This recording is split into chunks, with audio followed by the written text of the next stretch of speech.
There is a lot to cover in 20 minutes. And so I'm also more than happy to remain on this Zoom after that time in case folks have additional questions they would like clarification for, or if you just want to chit chat about anything, I'm happy to do that as well. Hey, Rebecca, teaching special education in New Jersey. Welcome. Thanks for joining today. And for folks that are just coming in, I'm just asking, hey, Amy, hey, Jill.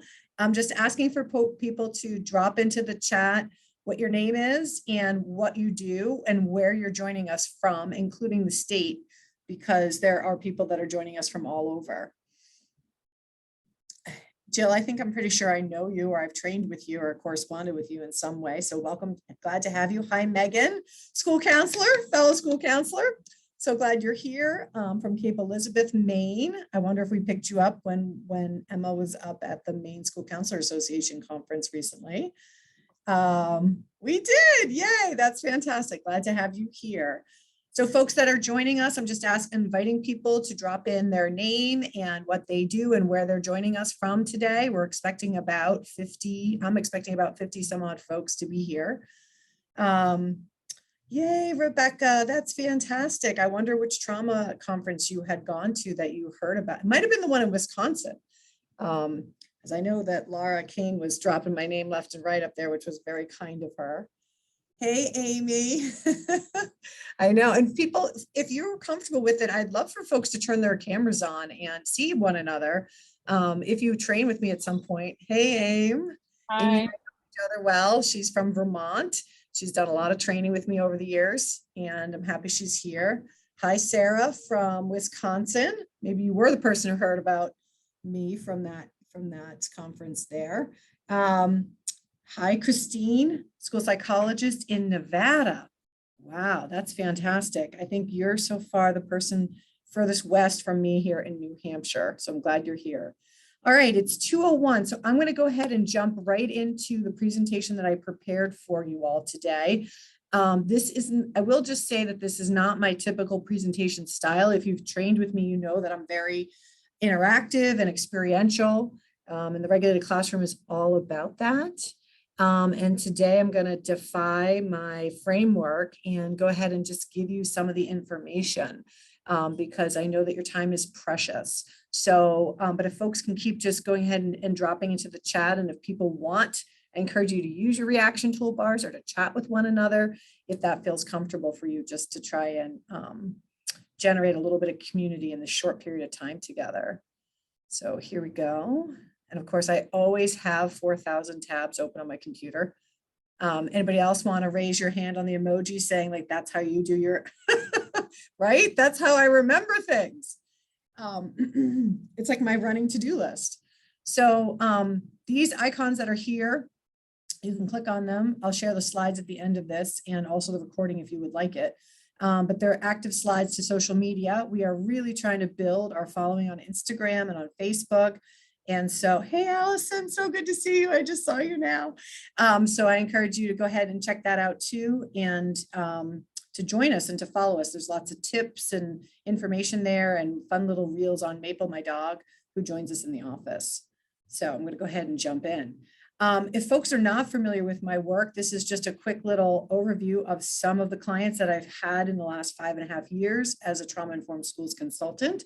I've worked with folks all over the country, but the concentration of my work has been in New Hampshire because that is where I live and that is where I am from. But I have had the opportunity to enjoy relationships all over the place, and my work is expanding internationally. I'll be doing some training in England. I have a couple clients in Canada. And I have folks that are reaching out to me from other countries as well. So it's a very exciting time in the regulated classroom and its growth. So let's talk about why you're all here. And that is the problem of educator burnout, which continues to plague our profession. You know, this is such a big issue and a big topic, and it can be discussed in so many different ways. Another way to think about it is just like educator mental health.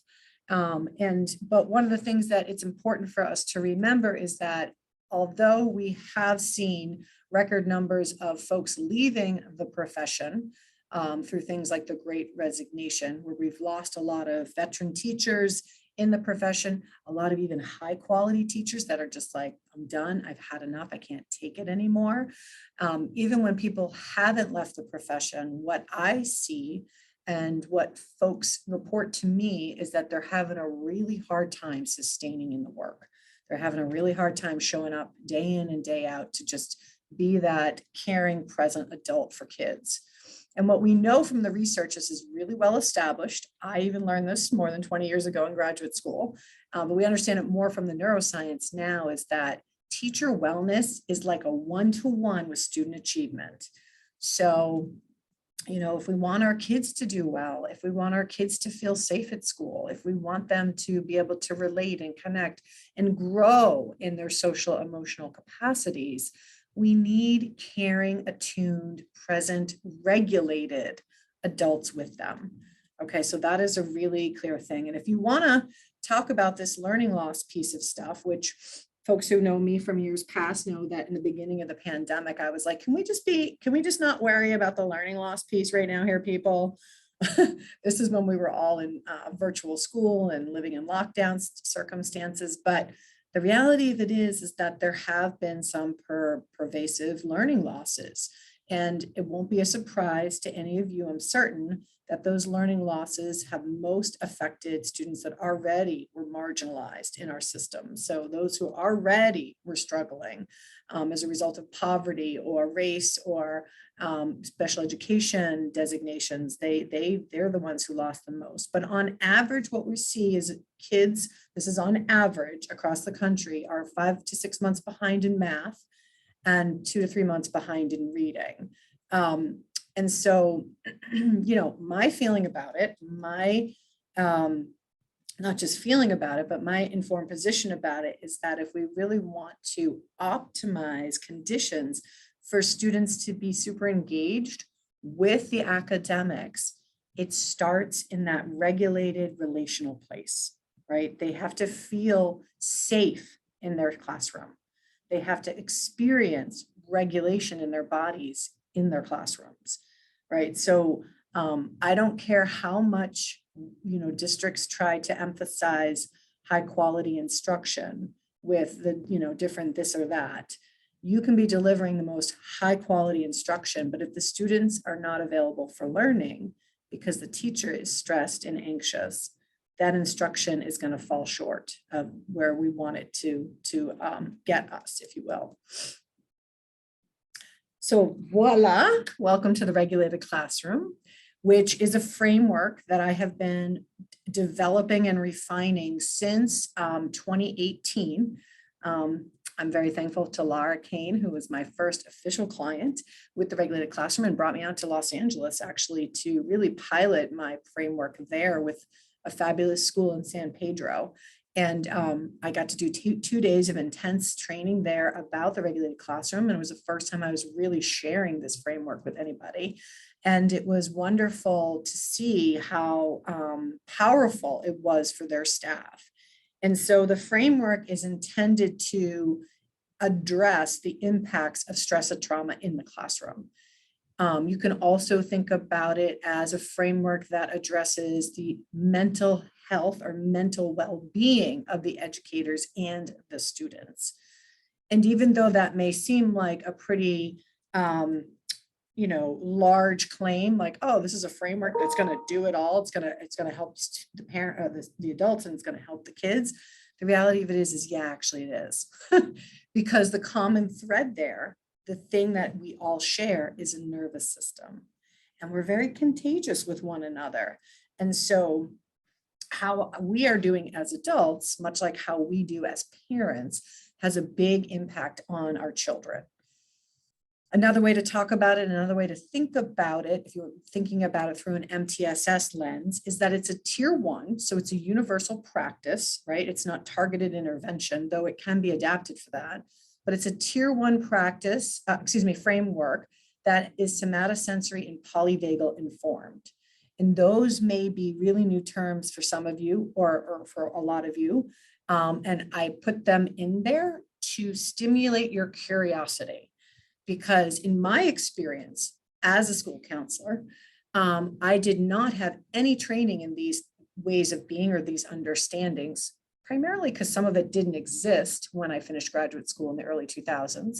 But some of it has also been much more refined and much more substantiated by science. So it's a somatosensory polyvagal approach to cultivating conditions for felt safety in the classroom.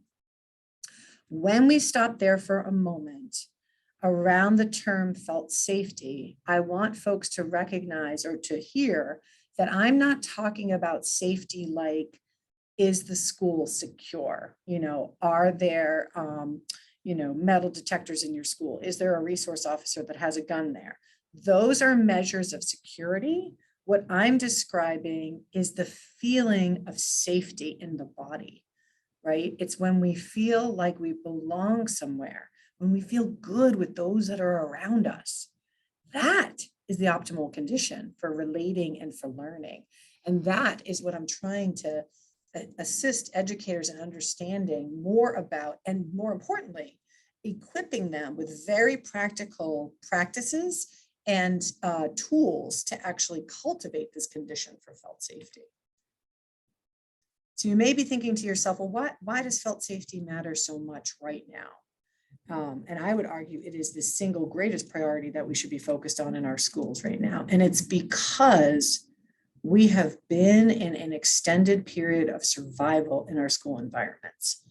And this is true for some populations or some folks more than others, but I think it's like a universal truth, or across this country, in many ways across the world, that we have been hunkered down trying to just get through, right?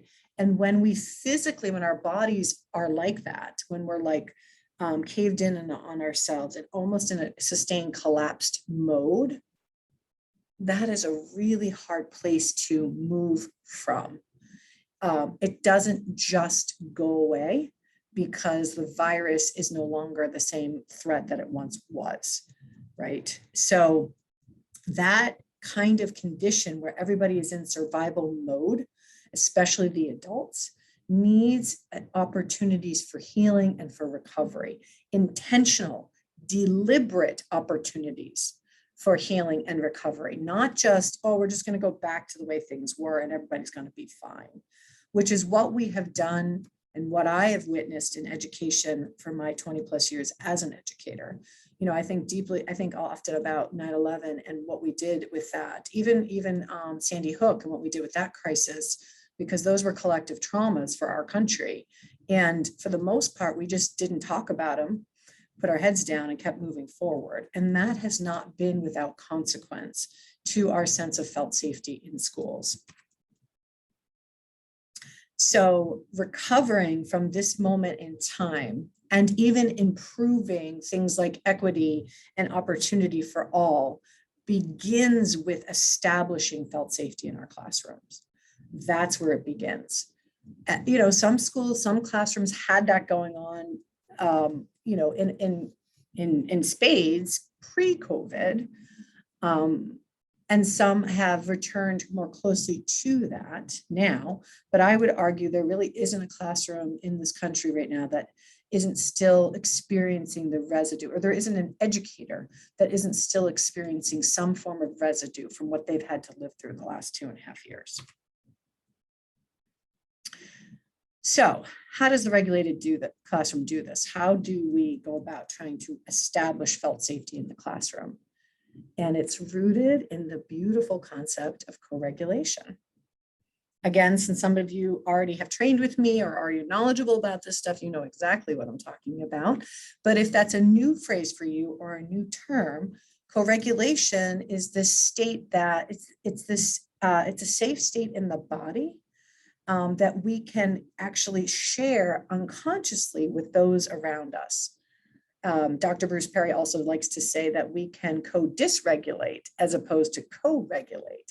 But in the regulated classroom, I am providing educators with very clear practices of co-regulation to assist their nervous systems with either upregulating or downregulating, depending on what they need in that moment, and to do it with their students because there's a dynamic, fluid phenomenon that's alive in the classroom. Like our students affect us, you know, how they are in a moment has a profound impact on our nervous system and how it's functioning. So I am teaching teachers and educators and paraprofessionals and occupational therapists and all kinds of people about being alive in their body experience, being alive in their somatic experience so that they understand, are they being affected by stress right now? And might they need a co-regulatory practice to bring themselves into a greater safe state that will facilitate learning and engagement with their students? I've worked really hard to try to make my framework as distinct, and as accessible as possible. I don't know if I'm there yet or not. I'm always open to feedback, but this is the visual that I created with my graphic designer, Steve Klein. And basically what you see here are the 4 core practices, which are the activators and the settlers. And you'll notice that those are located in the center of the body of this person, because that's really illustrating that's where the nervous system resides, right? It's a collection of nerves and branches and bundles of nerves that either are energizing us and mobilizing us and activating us or settling us down. So that's why the activators and the settlers are there in the middle. And there aren't a lot of other frameworks that I'm familiar with other than maybe zones of regulation or the alert program that really speak specifically to the nervous system. But the regulated classroom is different in that I do this in a very somatic way. So I'm using somatic strategies and practices to upregulate and downregulate the teacher and the students' nervous systems. And then I'm wrapping that with the beautiful practices of connectors, which is a lot of play-based practices, K to 12, and affirmations, which is in contrast to rewards or praise that you may see in a PBIS model. So affirmations are practices of embodied gratitude. It's really doubling down on those positive moments in the classroom where you can feel it in your body, like, yeah, this is going so great. Like we are so together. We are so cohesive right now. So those are the 4 core practices. And the 2 essential educator capacities are tracking body state and recruiting the realm of social engagement. And that is it. So I don't call these educator skills, because these are biological capacities that the vast majority of educators already possess and have developed, which is why they're able to be in a classroom environment or in a school environment. But those capacities have been diminished through the prolonged stress and overwhelm of the pandemic. Some of us are not very alive at all in our body experience or in our body state. And that's been an adaptation made as a result of stress and trauma, and a way for us to kind of just keep getting through day after day or triggering circumstances. So I'm really trying to help educators walk back to being embodied, and also knowing how to deliberately convey cues of safety that recruit the realm of social engagement. We're almost there. I'm recognizing we're at 3 minutes more time. This is just another way to look at this. You know, it's the same thing. It's just another way that I present it there. 4 core practices, 2 essential educator capacities. That's the framework. That's all there is. Within the guidebook, there are roughly 75 practices categorized by connectors, activators, settlers, and affirmations. And they're a wide variety because the guidebook is suitable for use K to 12. There are certainly some practices that have been modified for younger children or for older kids, but it's a book that's basically offering folks ideas about, like, well, how do I do this? How do I take the science of stress, trauma, and resilience and apply it in the classroom? And I'm handing it to them in this framework and saying, these are the things that you need to do. Through the course of training, they better understand when do they do these things and why do they do these things. But just so you all are aware, these are the things. And if you are doing these kinds of things and it's feeling like it resonates for you and it's activating and settling your nervous system within the window of tolerance, then you're noticing a really big difference of your experience as an educator in the moment. In addition to this, I also have a sensory toolkit, an educator self-care sensory toolkit that is the only one I know like it on the market, where I have hand selected and curated the collection of tools that exist in there. There's 29 individual tools within the toolkit. Some are multiples of others, but the idea here is that it's designed specifically for the educator's nervous system and their potential needs, and that as they use it in the classroom environment, the kids watch them, and it's a modeling situation where they begin to understand that these aren't toys, these are tools, and how they're intended to be used. And this design has really worked out well in the information that I have received about the toolkit usage. The educators rave about it, and they talk as much about how it benefits them as it benefits their students. I've had the good fortune this year in 2022 to roll out a statewide program of the regulated classroom here in my home state of New Hampshire. And it's amazing because it was a training. So the regulated classroom consists of like professional development and then these tools and practices. And so folks could either opt to attend in-person training for 2 days as a train the trainer, or they could participate in a 45-minute on-demand webinar. And so just the way the funding worked out, I had about 550 folks that chose to come in person and be trained in person, and another 2,200 who downloaded and watched the link for training. And I got to tell you, it has been a remarkable success in terms of really meeting the needs of educators right this minute, right what they need right this minute.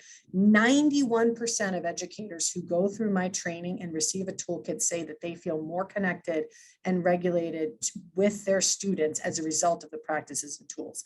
91%. And this is from surveying over 400 educators that participated in the New Hampshire program. So this isn't like a couple people. 86% said that they better understood what to do for their stress in the moment.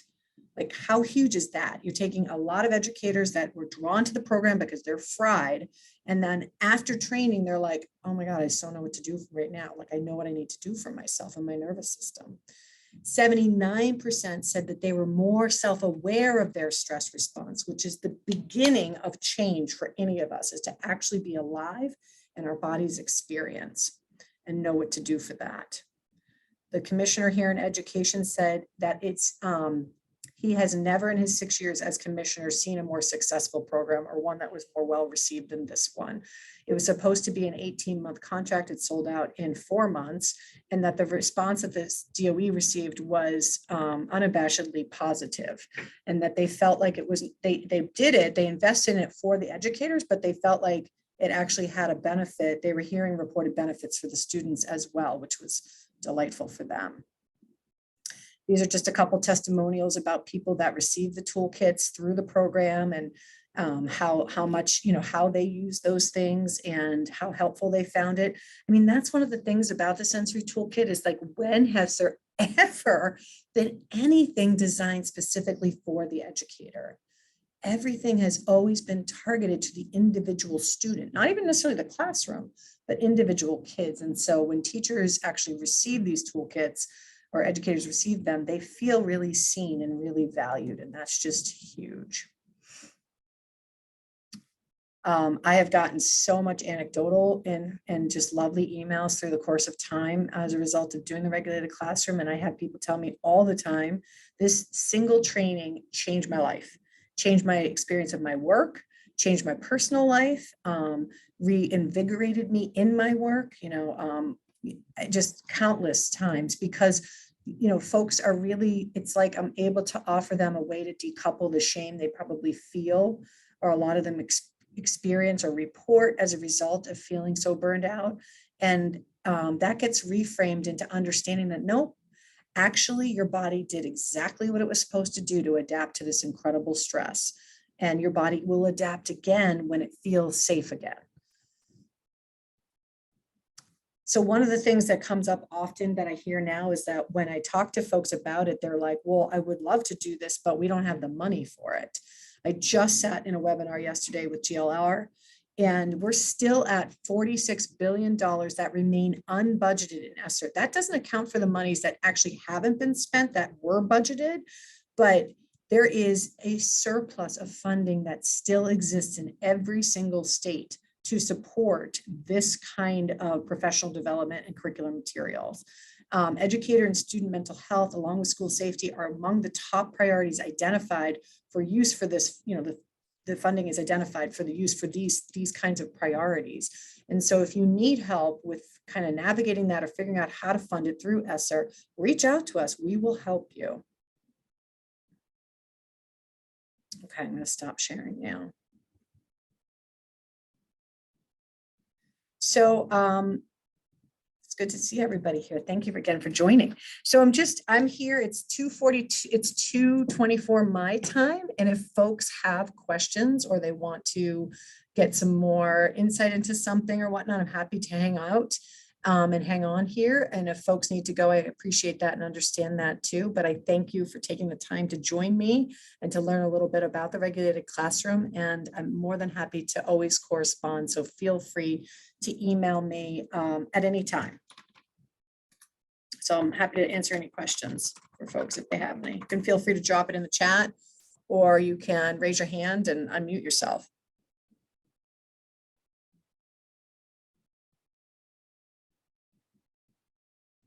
So Rebecca, you can get the toolkit a couple different ways. So one, it sort of depends. When I have districts that are working with me, we go through a purchase order invoice process, and they order it that way, and then they send a purchase order, and I send them an invoice, and we, as soon as we receive the purchase order, we ship. You can also order it individually on the website as well. And there is, I guess I should have mentioned this. I'm like so bad at this stuff.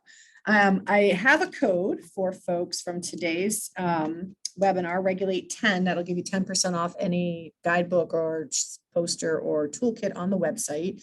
And also there is a multiples deal going on right now. If you buy 5 toolkits, it's 5% off. If you buy 10, it's 15% off. And if you buy 20 or more, it's 20% off. So that automatically calculates in the website if that's something that you're trying to order.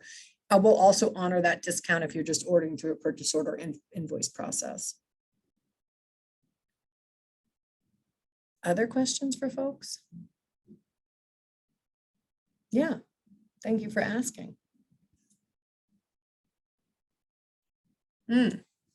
So there's lots of connector activities. Those are always the easiest one. Great question. Thank you, Andrea, for that question.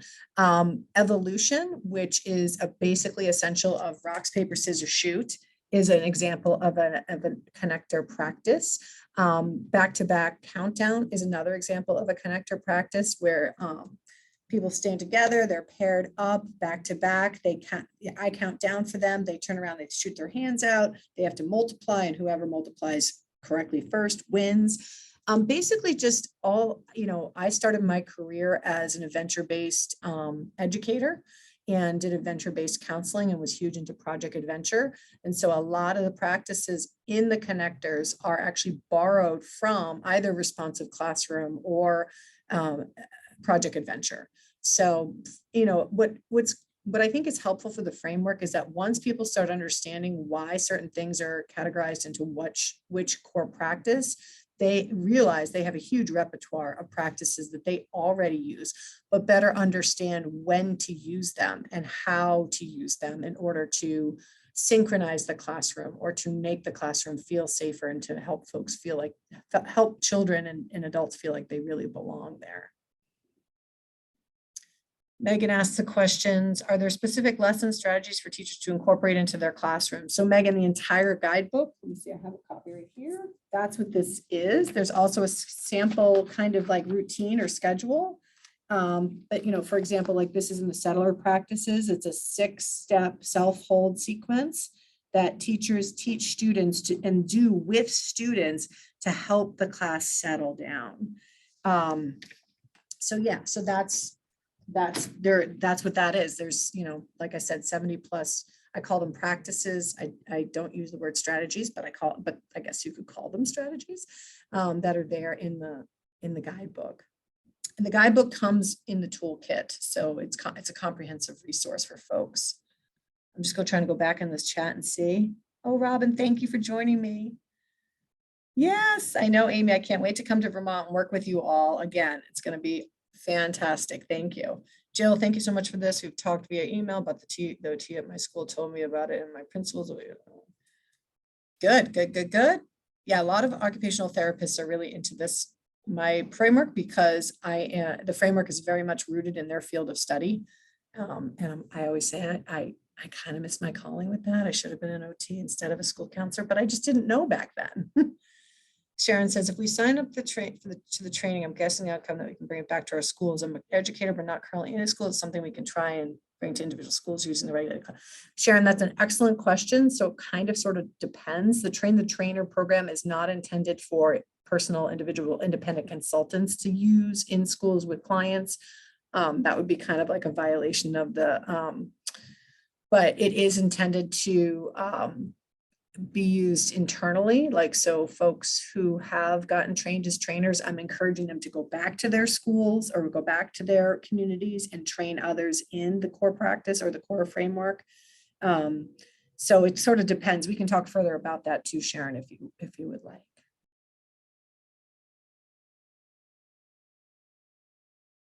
Good questions, you guys. Anybody else?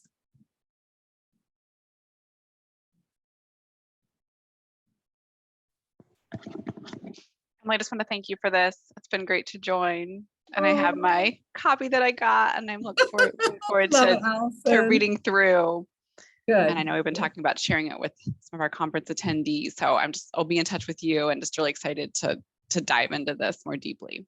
Great. I think, yeah, there's so much what's the word I'm trying to say? Synergy, I guess maybe that's good. Between the arts and what I'm doing with the regular class practices. So that definitely makes sense to me. Yeah. So I hope you will. It's not the kind of book you really kind of sit down and get cozy with, but it's a book that's good for reference. So I think you'll appreciate it from that standpoint. So yeah, I'm excited. Thank you. Allison. It was great to be here today. Yeah, thank you. I appreciate that. Good to see you. Hey, Leslie, go ahead. Hi, Emily. I just want to thank you. I am both a psychotherapist. I'm a clinical social worker, and I work with kids who have experienced trauma. And I also have some training in polyvagal theory. And so when I saw your book, I work as a school counselor. So I just want to tell you how you're all the things, Leslie. You're all the things. It was like, oh, this is all in one place. All the stuff I tend to try to bring in. So for anyone else out there, like, it's awesome, and it's evidence-based, and it's so right on, right? Because there's all those things. And I just wanted to thank you. It's so wonderful to get to thank you directly, because I own 2 copies of your books. Oh, thank you, Leslie. That's really kind. That's very heartening. I really appreciate that, because that's exactly what I'm trying to do. And I love when people get it, because I was always that school counselor running around, trying to gather things and, figure out what should I do this? When should I do this? And how can I, and I didn't. So that's very heartening to hear that it really landed for you in that way. Thank you. Totally. And especially, I know about polyvagal from my psychotherapy practice, and that theory is very well known in mental health, but not as much in education. But it's so relevant. And so thank you. So relevant. And it was funny, because I was down at the PVI Institute's conference in October. They had their first in-person conference since COVID, and Dr. somebody asked that question of is polyvagal, in education yet? And he's like, well, wait, the regulated classroom, where's Emily? Stand up and tell them about that. And I was like, yay, because you're exactly right. That's really living in the clinical world. It hasn't bridged into education, but it needs to, and it needs to bridge into all things that are related to trauma, which of course public service is. So thank you. Thank you for getting that and seeing that. I really appreciate it. Thank you. Awesome. Thank you for your good work. Thank you. Anybody else that I can help or answer any questions? I don't know if folks are still there or not, but I just don't want to have it go too long, because I'm going to send it out as a recording. So again, if you want to reach out, please do. And thank you so much for all of your good work and taking the time to be here with me today.